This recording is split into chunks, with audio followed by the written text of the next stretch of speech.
What up, super friends? Isela here. No rapping for me. Last time I tried that, I got strangely misogynistic. Sorry, getting off topic. In response to the really kind people who've reached out asking how they can support us, we've set up a Patreon. We're so legit now. One might say we're too legit to quit. We know subscriptions are sucky, but we've made it super easy to sign up. And best of all, it is dirt cheap, y'all. Only $2 a month. You can't even buy a single Savage Smoked Slim Jim for that money. For $2, you'll get our episodes a week early and ad-free. Also, we're going to send you some fun and cool stickers a few times a year, along with a shout out during one of our episodes. You will be known to us as the most super of our super friends. Link is in the show notes, or check us out on patreon.com/technicallyaconversation.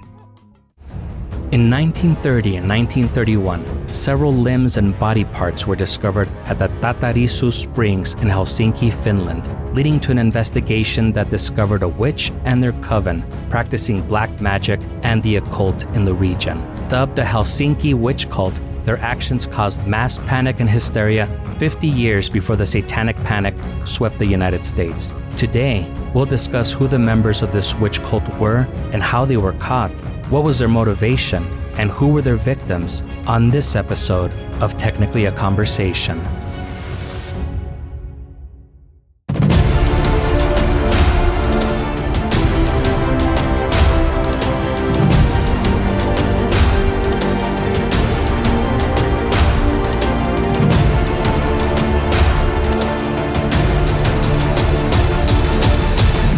Greetings, you're listening to Technically a Conversation, a podcast where we share an interesting topic or story with each other and hope you find it interesting as well. I'm one half of your host, Jose, and I'm joined today by my lovely co-host, Isela. How are you doing today? Well, I have a cocoa on my finger, but other than that, I'm doing pretty good. How are you?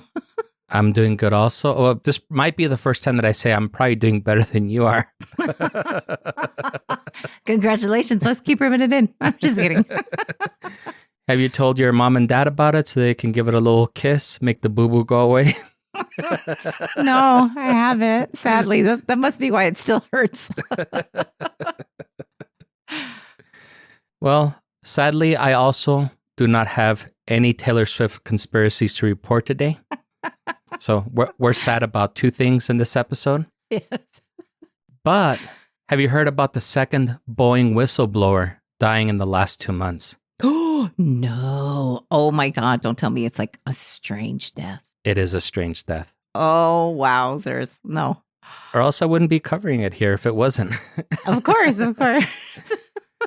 Now, his name was Joshua Dean and was a former quality auditor and had previously raised concerns about improperly drilled holes in 737 MAX jets. He died Tuesday morning, and since this isn't going to be coming out for a while, it would have been Tuesday, April 30th. So it was like 2 days ago. Wow. And he died after being diagnosed with an MRSA bacterial infection. Prior to getting this illness, he was reportedly in great health, and he was only 45 years old. So the MRSA thing was on his autopsy? That's why he was in the hospital, because prior to that, he was doing fine, and then he got influenza and MRSA infection. So he started feeling sick. He went to the emergency room, and there was a time when they were like, oh yeah, we got this under control. They thought he was going to make a full recovery, and then just his health completely takes a nosedive. No pun intended. What? Oh, I don't know. That's very sus. Yeah, and it's the second suspicious death. I don't know if you remember in March, John Barnett, another whistleblower, supposedly died from suicide. It was a supposed self-inflicted gunshot wound. Oh, don't tell me it's one of those like Kurt Cobain gunshot wounds where you're like, how could he reach that? Or like a shotgun or something. That I'm not sure about, but it's just really weird, the timing, because at the time that he mysteriously took his own life, he was testifying in a retaliation lawsuit against Boeing. See, again, that's one of those companies too big to fail type of thing. I could see the government, being all in their back pocket. Yeah, for sure. For those that are unaware, Boeing was under investigation for having its doors blow off mid-flight. And again, it's weird that two whistleblowers mysteriously died the past couple of months. And I know people associate Boeing with planes, but they're actually a defense company that makes jets and weapons for the military. So the company obviously has no problems killing people. Mm-hmm. So that's the part that I find kind of weird. And it just the fact that it's two whistleblowers that die almost one right after the other, that doesn't seem right, you know? Yeah. Well, I would certainly hope that people are looking into it. I hope so too. But you know, being that they do weapons for the military and for the government, I don't think they're going to be doing too much of an investigation on that. Yeah. Well, I can see the cooperation being close to nothing, but but you know, sometimes like this is when like people will just gather together and just, I don't know if you ever saw that show, Don't Fuck with Cats. It was just like all these people, they banded together and they took the person. It was incredible. They took the person down and it was all just people. They would come home from their regular jobs and they would search. It was pretty cool. Kind of like the backlash that Kristi Noem is getting right now. Oh, no, I hadn't heard about that. Tell me. Oh, okay. Well, I was actually debating whether to talk about the Boeing thing or the Kristi Noem thing. Oh, okay. Well, let's do both. Yeah, I guess I don't have any notes on this because I didn't write a script for that part. But Kristi Noem is the governor of South Dakota, and she was Trump's favorite for being the vice presidential nominee or whatever, for being his running mate. Mm-hmm. Over the weekend, she was talking about a book that she was going to be releasing. I guess it was going to be her memoirs or whatever. And she told a folksy, I guess, a story that she thought that, you know, really put her over with people. She was talking about her wiry dog. I forgot what type of dog it was. It was like some type of German. It wasn't a German Shepherd, but it was like a German something. The dog's name was Cricket. I believe it was 13 months old. And she had taken the dog to go pheasant hunting, you know, as one does on the weekends. Yeah. And apparently, you know, it's a 13-month-old dog. It was going fucking crazy, chasing all the pheasants. So she was pretty annoyed. Knowing the way that this dog reacts around birds, for some reason thought, hey, let's take it over to my buddy's house, my neighbor's house, who has a bunch of chickens. So as you can imagine, the dog went crazy around the chickens and ended up killing a few of those chickens. So she got pretty upset and took the dog to, I guess, like some ditch or something that was on her property, threw the dog in there. Oh, God. And she said, while the dog's in there, might as well throw this fucking goat that I own also, who apparently chases her kids around. So the goat and the dog were both in that ditch. She took out her shotgun like any good Republican would have, and she shot them both. No, what a heartless lady. While construction workers were watching her do this. Oh, my God. What an awful, soulless person. Jesus. Yeah. And apparently, this story didn't go off the way that she anticipated, because she thought people were going to be more positive about that. But well, who's going to be positive about which part? None of that is positive. Jesus. I don't know. I guess she saw it as her being somebody that was not afraid to get her hands dirty when... Sure. Doesn't take no shit or whatever. Yeah. I mean, I don't know. Most of the things that the fucking right-wing people come up with don't make any sense to normal people. But yeah, and apparently she's possibly no longer in the running to be Trump's running mate anymore. You think? Oh my God. From what I understand, Trump really liked her. So, and she looks just like Melania, you know, maybe a little bit more Botox, but yeah, he just wanted to grab her by the pussy. Maybe, yeah. That's so. I feel so dirty every time I say that. Like I say that often, right? I hear you say it at least a couple of times a week. So, Cállate, you're blowing my cover. Alrighty, Sala. Enough fucking around. Ready to get started? Always. Great. Let's get started. Isela, when you were younger, did you ever participate in any satanic rituals? No, definitely not. Did you ever murder or dismember anyone for sport or for fun? Oh my gosh, no. Have you ever traveled to Finland? I want to. I want to go see the Northern Lights. Definitely on my bucket list. Yeah, see. So I promise all these seemingly nonsensical questions will make sense in just a bit. Oh dear. We've got ourselves a little mystery on our hands. Now, you know that I'm not a big fan of true crime unless it's going to be something fucking weird that probably no one has ever heard of. Yeah.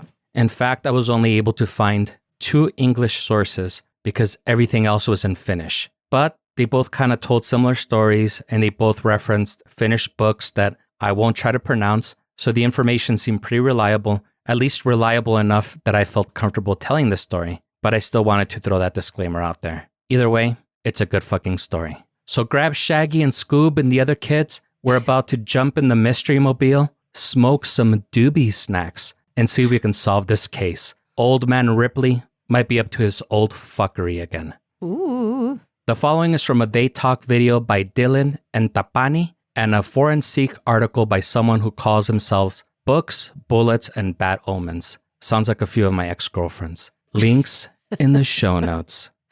Show notes. On August 19th, 1930, a young schoolboy from Helsinki, Finland, stopped by the Tattarisuo freshwater spring to get a drink of water on his way home from school. He cupped his hand to bring some water to his lips when he noticed something that would forever keep him from drinking water from that spring again. A severed hand was floating in the water. Ew. On September 18th, 1931, a chauffeur was on his break when he decided to go to the spring to freshen up. As he reached the spring, he discovered a human thumb pointing at him. Oh, that's so nasty.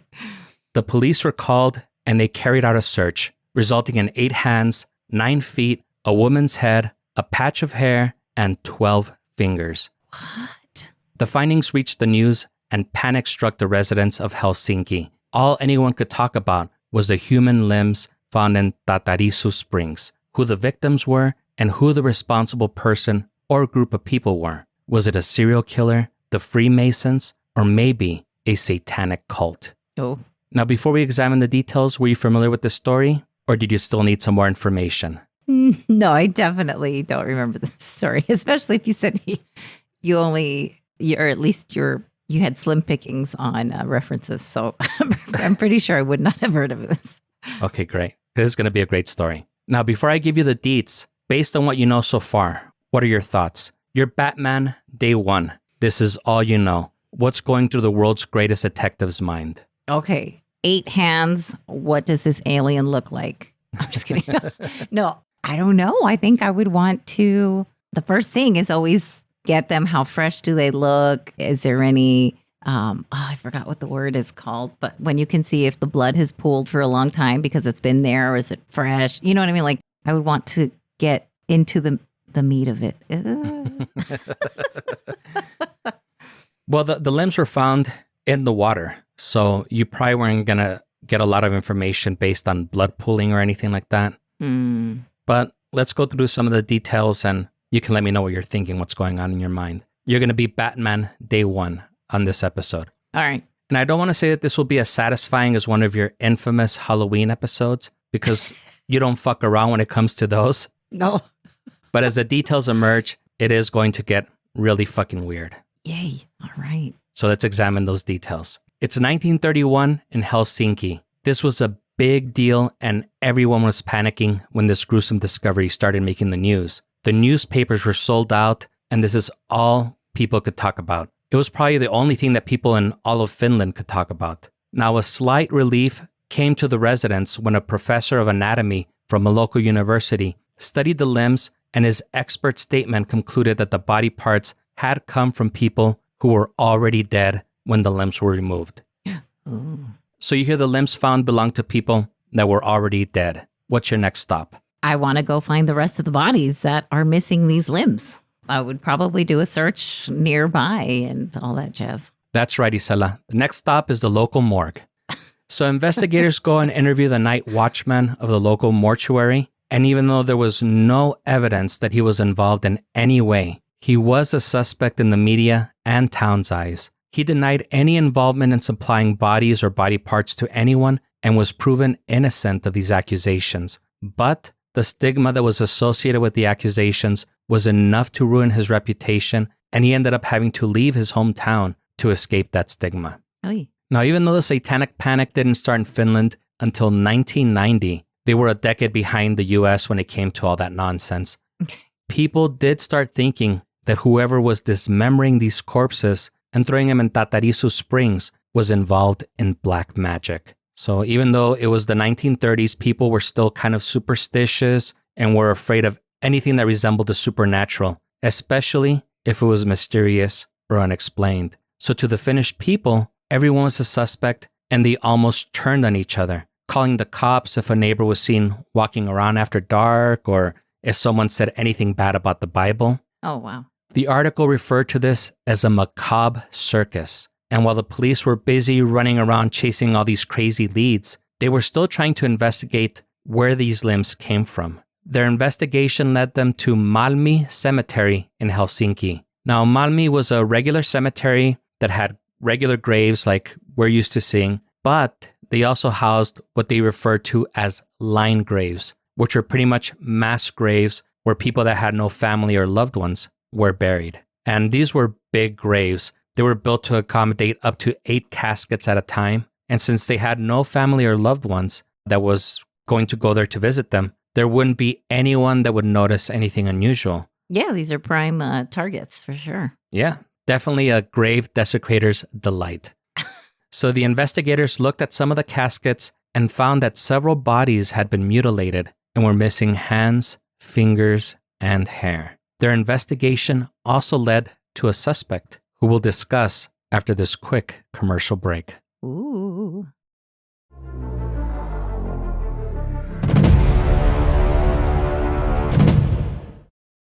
India, Kilo, Uniform, Zulu, Oscar, Ikuzo. I'm Peter. And I'm Ulka. And here we go. Genuine, uncensored, and unscripted about pop culture, philosophy, politics, science, sports, and everything else beyond and under the sun. So get your headsets ready for honest opinions, shower thoughts, barbershop talk, and city rumors, depending on what you seek. But expect nothing less than a bohemian atmosphere and born with our vibes, as we promise our pod won't cause any brain damage and that nobody will die from the cringe.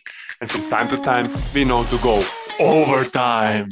Charted and trusted by thousands on Apple Podcasts, Spotify, Google Podcasts, Amazon Music, and basically everywhere. Every Wednesday at 5 p.m. Central European Time. That's around 11 a.m. for Americans. And overtime every now and then out of nowhere. I think that was all of our catchphrases. Now you can go and check our podcast yourself and witness that we don't just talk the talk, we walk the walk. Ikuzo!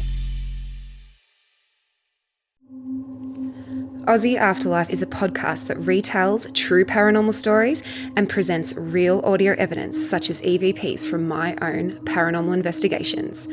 My name is Sam, and I am the sole creator and host of this enthralling podcast.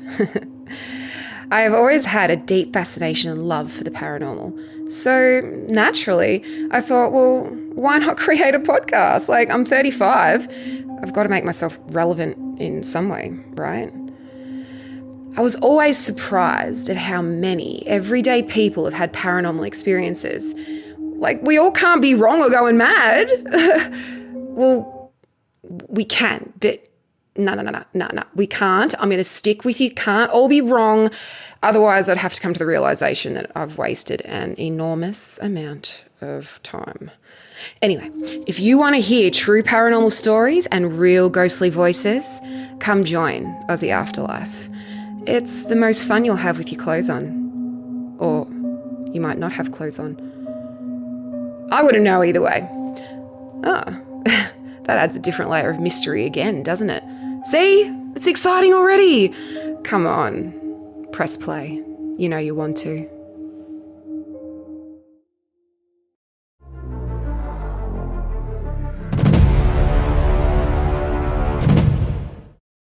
And we're back. And we're back. Did you mutilate any corpses during our break, Isela? No, that's after the show. Oh, okay. I'm just kidding. No, absolutely not. So what are your thoughts so far? I like the fact that there's a whole area of just like open targets. It's the same thing with like the hookers and the runaways. Nobody cares about them. So, of course, that's why a lot of serial killers like to go to those people. But it makes sense. But now I'm dying to know, like, what did they find? Did the hands match some of these bodies. Like, what were they, clean cuts? Did it look like it was like a butcher? Was, like, what can we find out about how they cut them? And Did the curtains match the carpet? well, I don't really, wasn't really too much into that, but yeah. Oh, okay. All right. So the cops discovered several mutilated corpses at the Malmi Cemetery, which is a line I never thought that I would ever say. but all the while, they have a bunch of theories on who was causing the corpse desecration. One of the popular theories was that it might be the Freemasons, since they were known to be a secret society, but not a lot was known about them and their rituals at the time. Another theory was that it was maybe medical students who were experimenting on cadavers and disposing of the body parts in Tattarisuo Springs. It didn't take the police long to arrive on a suspect, as they weren't too secretive about what they were doing. There was this guy by the name of Vilho Noita Kallio. Noita is a Finnish word for witch. Oh, So he literally went by the name Vilho Witch Kallio. wow. Okay, that's very on the nose. Yeah. And you're probably saying, but he's a guy. Well, Finland is a much more progressive country than the United States. So over there, a witch isn't the stereotypical woman in a black hat and dress flying around on a broom. There, men can be witches too. So shout out to the Finnish for abolishing gender normative roles. And shout out to all the men over there chasing their dreams of being a witch. Yeah, for sure. Equal rights, people. Hell yeah. Now, Kallio was a man who was known to practice magic and folk healing, which both had been outlawed in 1889 in the country. Kallio had been practicing magic since about 1910. He had a reputation as a witch, possibly because his nickname was Witch, and was known to conjure up images, look into the future, and cure ailments with his spells. Somehow the police caught wind of this and went to pay him a little visit. I'd like to think that the police went to visit him to get his help in solving the case, but we'll see if I'm right or wrong. Along with his reputation of being a witch, he was also known to be a little bit strange. And I'll name some qualities about him, and you could tell me if you agree if it's strange or not. Well, his name already, I could say, probably strange. Just kidding. Go ahead. All right. So he had told police investigators that he had experienced various sorts of paranormal incidents since he was a kid. When he was 7 years old, a mysterious male figure approached him and talked to him for a while before getting up. As he started walking away, he disappeared before his eyes. Doesn't sound too strange, right? Everybody has all these weird visions, especially when it's a weird-ass story like this, right? Yeah, everybody has hallucinations. What's wrong with that? Yeah, I have them at least twice daily. All right. One of his most prized possessions and central to his worldview was the Musta Raamattu, also known as the 6 and 7 Books of Moses, aka the Black Bible. And this is actually how I learned about this story. I was actually working on an episode about the 6 and 7 Books of Moses, and I came across a They Talk video on the YouTubes where they talk about this story. Mm-hmm. And without giving away too much, since I might still do this episode, they're presented as books of Moses, not in the Bible, that contain a bunch of spells, including the spells Moses used in the biblical stories, like the spell that he used for parting the Red Sea and the one that he used for the plagues and all that stuff. Oh. Now, I say that they are presented in this way because there is a lot of controversy surrounding these books and their origin. And if our super friends want to hear us talk about the 6 and 7 Books of Moses, let us know in the comments or on our socials. Yeah. I mean, I'm already intrigued. It sounds like the B-sides of the Bible or something. Yeah, maybe the B-sides. There's a lot of mysticism associated with them. Supposedly, the Vatican has the originals, has them sealed up in some room. Yeah, I believe that. Yeah, there's a lot of craziness involved about them. Yeah. So far, everything checks out with Kallio, right? Nothing unusual yet? Homie sounds super whack. I mean, poor guy. But no. Really? I was about to say that this is where things start to get a little bit strange. Oh, wow. Okay.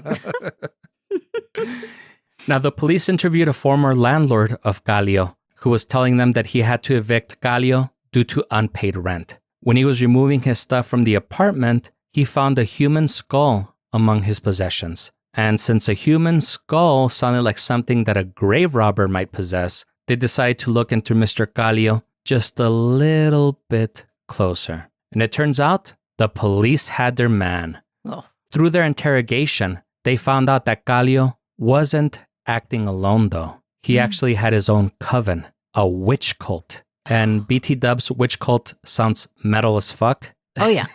Yeah, for sure. Coven also, yeah. Yeah. Well, both of them are band names. I've heard Coven, they're not a metal. They're more like 70s rock or something. Oh, okay. But Witch Cult, I believe, is a black metal band. I have yet to check them out since I'm not really big on black metal, aside from maybe like Cradle of Filth. And you'll be happy to hear, Isela, that there is also a nail polish called Witch Cult. Ooh, I bet it's like cool and dark and black. How can it not be with that name? If I painted my nails, that would automatically be my go-to brand, I think. Yeah, that would be the only color you'd want to use all the time. Hell yeah. Now, I don't know if it's a color. I think it might be the actual brand name. Oh, wow. Okay. Maybe you can further explore that and report back on your findings. It's already committed to memory. I'm going to come over to your house and like paint your nails. Spread your toesies. Well, you've painted one of my nails before, so... I know. You're so nice.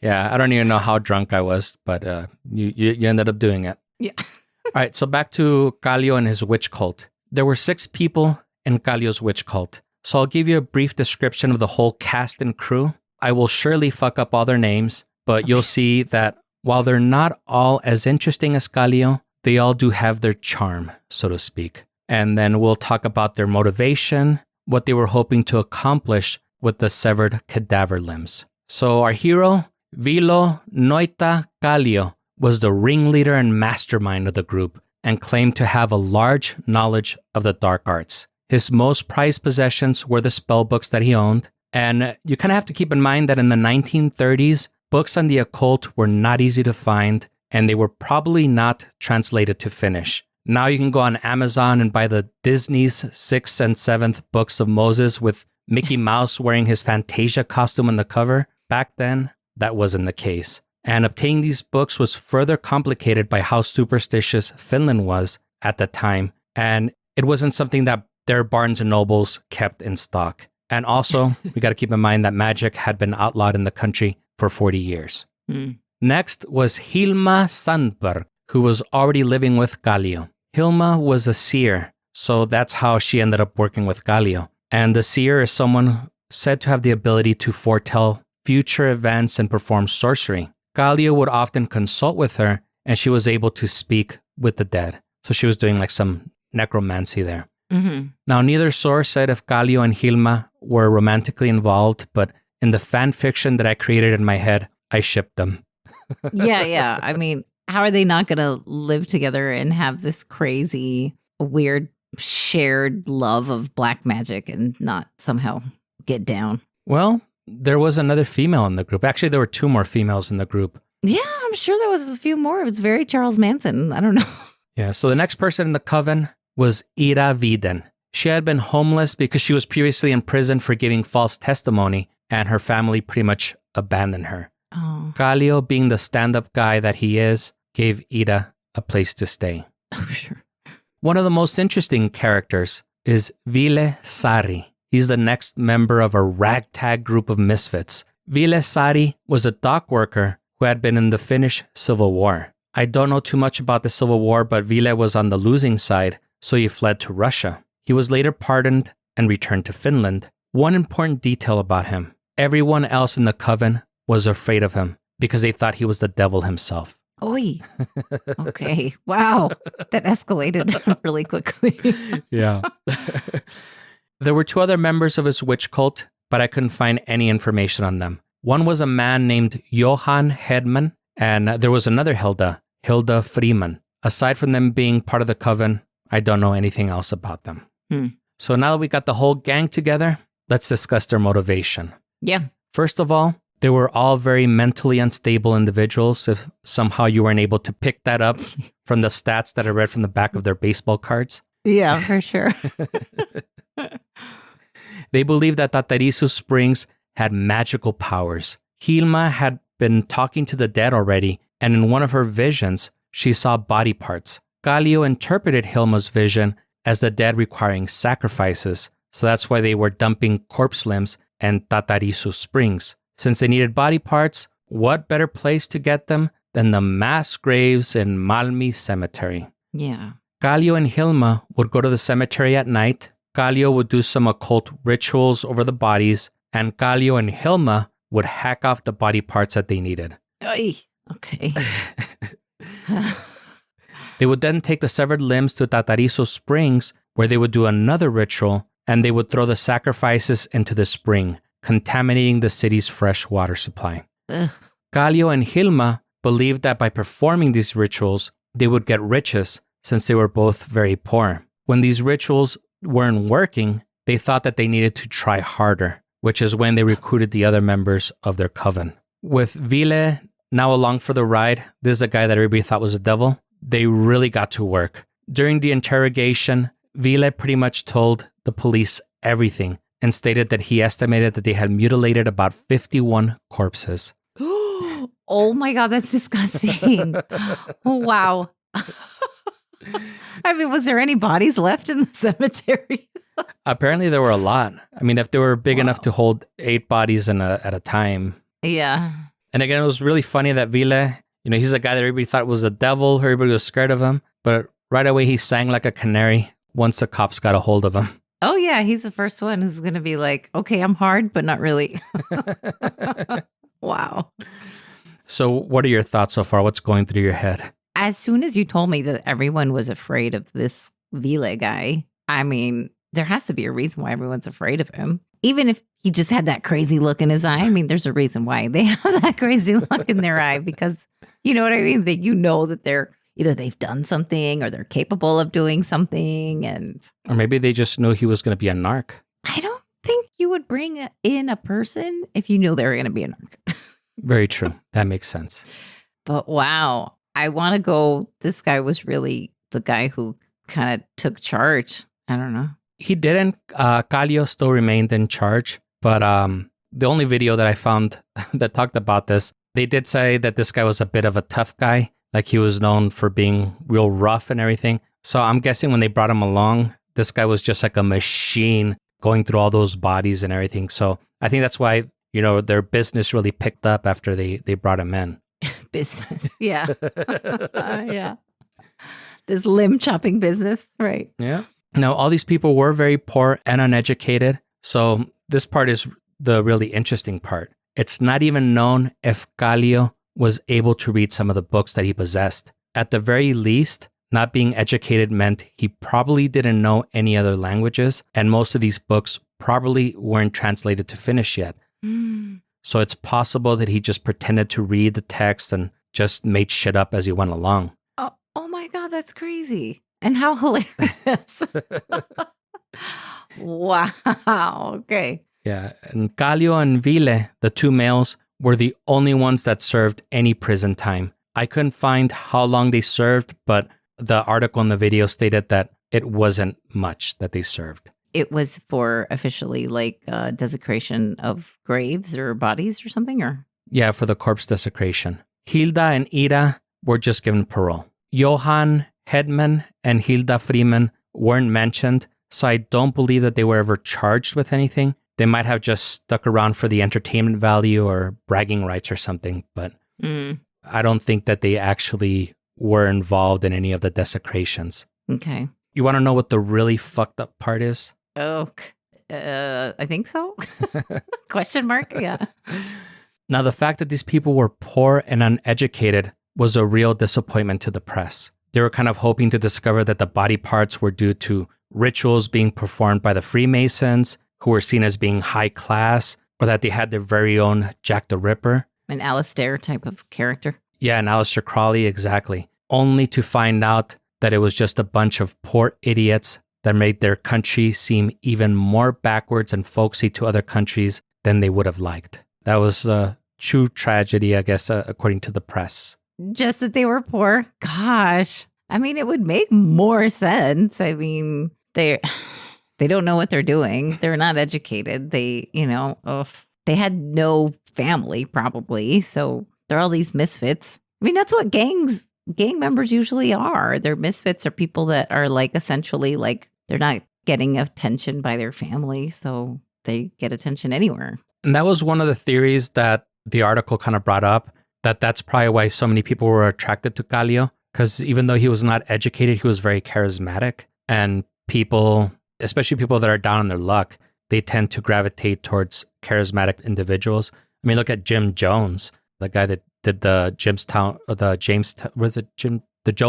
massacre. Yeah. Where they drank the Kool-Aid. I also think like just in general, people gravitate towards other people that have riz. Yeah, of course. You know, who doesn't like charisma? But this is where you have to realize when you get enchanted, I mean, it's almost like being spellbound. No pun intended on that one.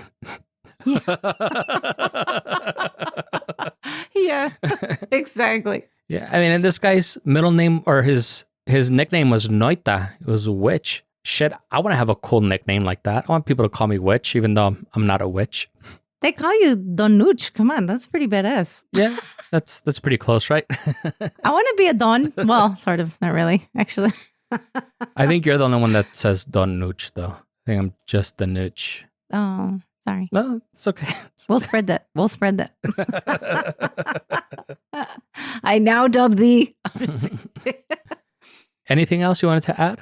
No, it's super interesting. Oh my God, and so sad. There's so many bodies that were just completely desecrated. That's pretty shameful. But 1930s, I mean, I guess it happens now too. I can't even say 1930s, but that's shocking. Yeah, and at least they were dead. They didn't actually go out and murder anybody. True. No, yeah. I mean, we went from like worst case scenario of a serial killer to, okay, they're just body mutilators, which is pretty bad still, but yeah. Yeah, since I'm famously known for being very wide-eyed and optimistic, that was like the bright side that I could see to this story. Hashtag silver lining. Yeah, exactly. Honestly, though, like I think that this is another reason why Finland's crimes are just cooler than freaking Americans. You know what I mean? Like, God, even their criminals are nicer. Jesus. And the laws are nicer too, because the video they were saying that, you know, in Finland they were like, you know, just don't do it again, guys, knock it off. But if it would have been done here in the U.S., there would have been people seeking the death penalty. Like there would have been people protesting, asking for their execution. So yeah, yeah, demanding for their head. Yeah, for sure. Yeah, it was very interesting. I'm glad you liked that. I thought it was really interesting too. And again, I was more interested in the 6th and 7th book of Moses. When I came across this story, I was like, okay, nobody's ever heard of this. Everybody's heard about the 6th and 7th book of Moses, but nobody's ever heard about the Helsinki Witchcult. So I've got to bring this one up. Also, Helsinki. Hell, that's so telling. How cool. It's a cool ass name. It is. And a lot of bands that I like really are from there. So yes, I do remember you mentioning how there's a lot of progressive players out there. There it's mainly power metal, but yeah, there are a lot of Finnish bands. Now for this week's whiskey pick, I'm going to try and keep it short and sweet. It's another bourbon, and this week's pick is Old Forester 100 Proof, often referred to as just Old Forester 100 or Old Forester Signature, because it's got the signature here of George Gavin Brown, who was the person that started the company. Now, Old Forester has the distinction of being the first bottled bourbon. And like I was saying, it was created by George Gavin Brown in 1870. He was a pharmaceutical salesman, and he initially bottled it in glass bottles so that people could see what they were getting and see that they were getting a quality product. And even on those old bottles, he would always sign them, like I guess as like his seal of quality. And that's something that's remained on the bottles. George initially sourced his bourbon from 3 different distilleries and bottled it at 90 proof. When the Bottled in Bond Act of 1897 was passed by the government as one of the first government consumer protection acts, Gavin bought one of the 3 distilleries and raised the proof to 100 proof to comply with the regulation. And I will eventually cover the Bottled in Bond Act in more detail, since usually the Bottled in Bond whiskeys are some of my favorite whiskeys. But for the sake of this bourbon, that information is not necessary. In 1920, Prohibition began, and Old Forester was one of only a handful of companies, I think it was 6 total, permitted to sell and manufacture whiskey for medicinal purposes, and is the only one that is still in production today. Oh, wow. Old Forester remains the only bourbon that was continually sold by the same company before, during, and after Prohibition. Oh, so they know what they're doing for sure. Yeah, and it's one of my favorite whiskeys. Speaking of favorites, the tasting notes are ripe apple and other sweet fruit, clove and nutmeg, and toasted oak. And for me, the toasted oak flavor is what is most prominent, and that's one of the reasons that this is one of my go-to daily sippers. It's sweet, has a nice kick, and has a long smoky finish.